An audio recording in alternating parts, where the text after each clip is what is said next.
Hello there, do you have a little scientist in your home? Well, today I'm going to show you an online resource called PebbleGo. If you're on our main homepage, mpl.on.ca, head over to Books, Movies, and More. Under our online library, you will see under P, we have PebbleGo. PebbleGo is a great little tool to learn more about animals, science, and dinosaurs. Let's head over to animals to see what we're looking at here. Okay, so in the animals category, you can learn all about your favorite animals. For example, if you want to learn more about birds, head over to the birds category. Birds of prey. Let's check out birds of prey. Eagles.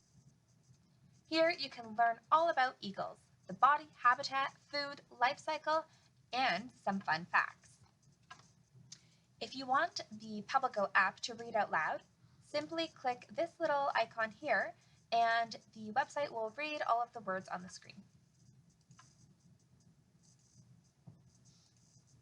If you're looking at resources for your school or for homework, you can cite the article and activities, and you can also print these articles as well.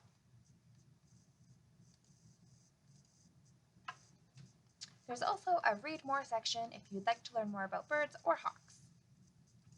If you head back home, you can check out the science categories and the dinosaur categories. We hope you enjoy using PebbleGo.